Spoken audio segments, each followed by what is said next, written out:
Bienvenidos de nuevo a Pura Vida Católicos. Hoy vamos a continuar con Apocalipsis capítulo 1 versículo del 7 al 8. Como ya es costumbre, vamos a hacer una pequeña oración. Señor, tú que has dignado redimirnos y has querido hacernos hijos tuyos, míranos siempre con amor de Padre, y haz que cuantos creemos en Cristo, tu Hijo, alcancemos la libertad verdadera y la herencia eterna. Que al reflexionar tu palabra, ésta se haga vida en nosotros, por nuestro Señor Jesucristo. Amén. Hay que recordar que en todo el Apocalipsis el personaje principal es Cristo.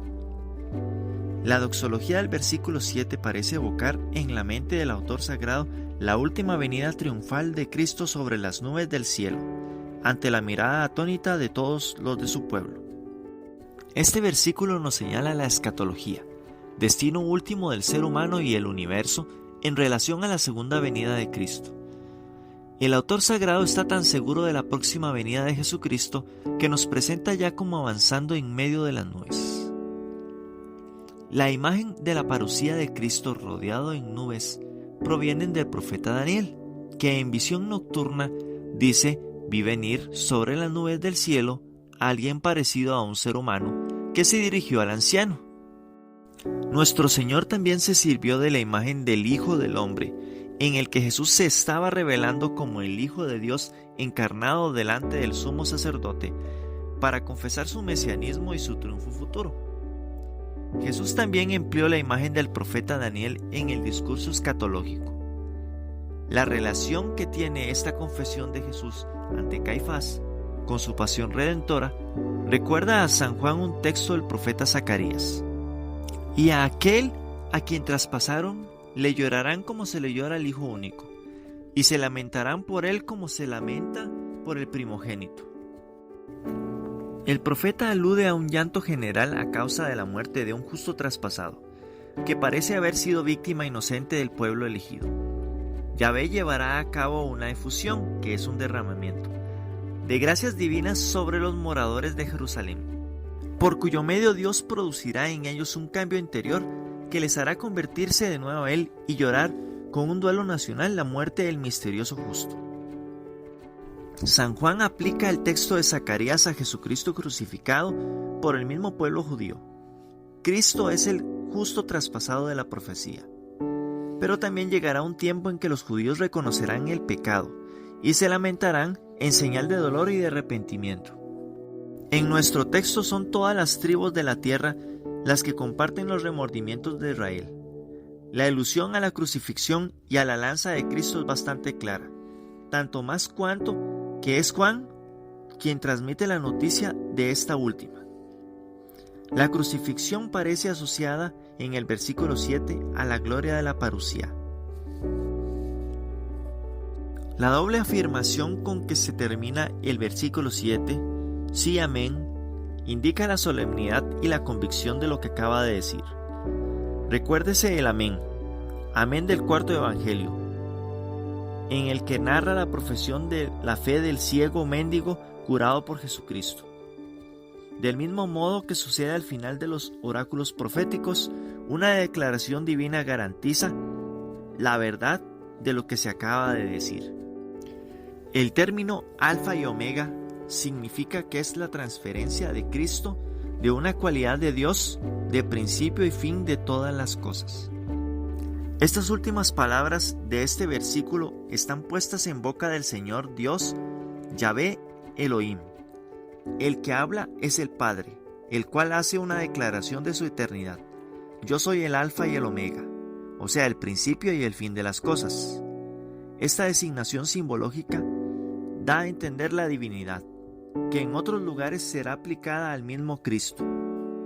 Por la primera y la última de las letras del alfabeto griego, tal vez sea la imitación de un procedimiento tomado de los rabinos. Esos también solían designar a Yahvé con la primera y la última de las letras del alfabeto griego. La expresión de San Juan también pudiera tener estrecha relación con la mítica helenística de las letras que eran frecuentes en ese entonces. Finalmente, el autor sagrado insiste sobre la eternidad de Dios, sobre el poder absoluto, que tiene sobre toda la creación. Yo soy, el que es, el que era y el que viene, el Todopoderoso. Con esto Juan quiere tranquilizar a sus lectores, pues el Dios justo y triunfador del pasado continuará siendo el mismo en todos los tiempos, ya que su soberanía sobre los seres humanos es absoluta. Así concluye el saludo que hace San Juan hacia las 7 iglesias. El objetivo del Apocalipsis es este. Primero, apocalíptico. Da consuelo y esperanza a los cristianos en tiempos de persecución. Segundo, es profético, porque exhorta y anima a la pureza de la fe en medio de las contrariedades. No caer en idolatrías, conservar la pureza de la fe, no abandonar la santa doctrina, conservar el depósito de la fe. Es ante todo un escrito de circunstancias destinado a levantar y afianzar la moral de los cristianos, escandalizados sin duda de que se pudiera desencadenar una persecución tan violenta contra la Iglesia. ¿Será lo mismo lo que estamos padeciendo la Iglesia hoy ante los dolorosos hechos que están saliendo a la luz pública en relación al comportamiento de algunos sacerdotes?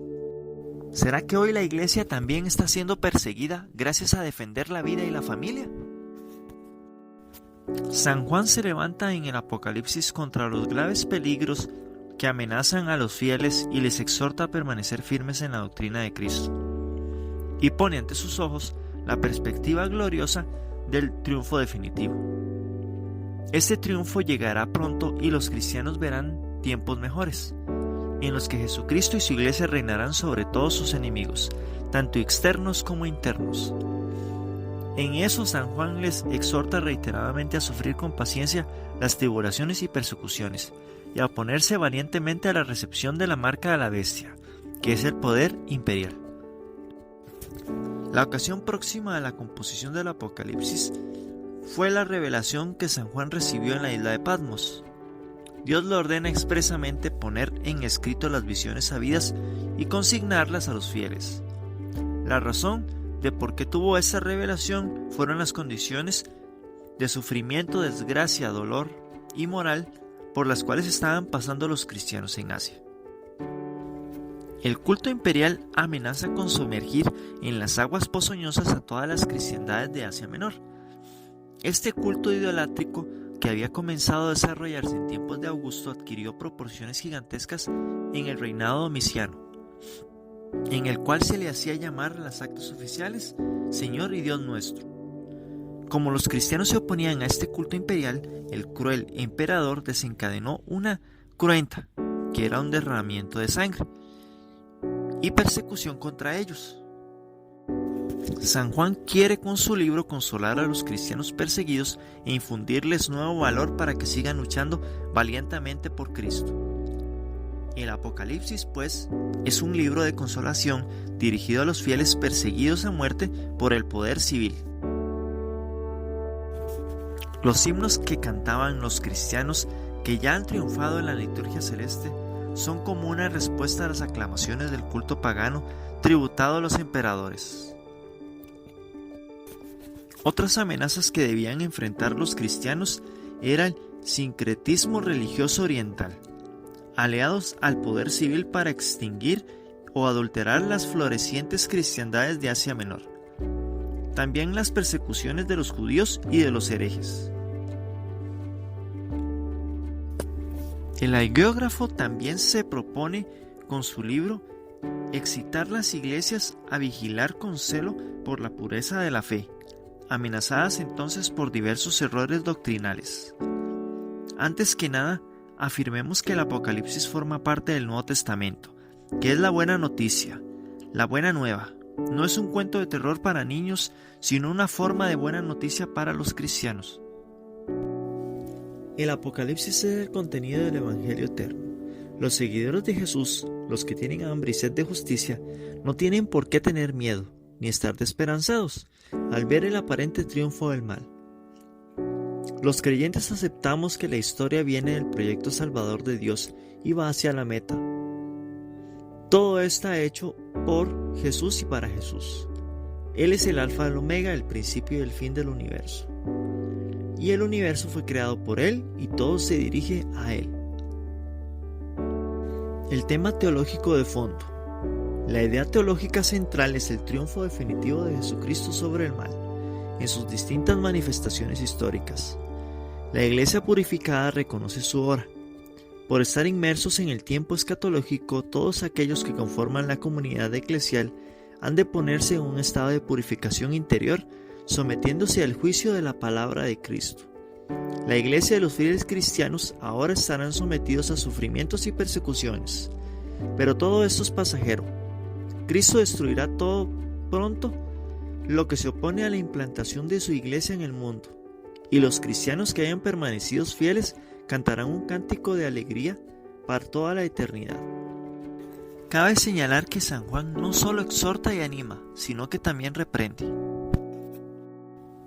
Así entonces, el Apocalipsis es una exhortación a estar firmes en la fe y gozosos en la esperanza, aspirando a los misterios de la felicidad prometida para las bodas del Cordero. Dice San Jerónimo: el Apocalipsis de San Juan contiene tantos misterios como palabras.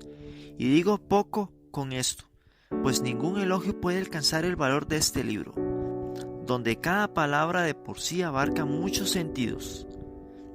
En cuanto a la importancia del estudio de tan alta y definitiva profecía, nos convence ella misma en decirnos, tanto en sus prólogos como en sus epílogos, que hemos de conservar las cosas escritas en ella, porque el momento está cerca.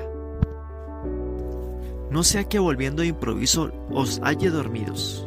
Lo que os digo a vosotros lo digo a todos: velad. A esta vela que espera y a esta esperanza que vela, se ha atribuido las riquezas de la vida sobrenatural de la primitiva cristiandad. Una de las curiosidades es que 404 versículos del Apocalipsis se encuentran 518 citas del Antiguo Testamento, de las cuales 88 fueron tomadas de Daniel. Eso demuestra sobradamente que la misma Biblia es donde han de buscarse luces para la interpretación de esta divina profecía. Y con esto terminamos el video de hoy. Muchísimas gracias a todos los que han estado acompañando en este canal. Si les gustó el video, denle a la campanita, denle me gusta y nos vemos en el próximo video.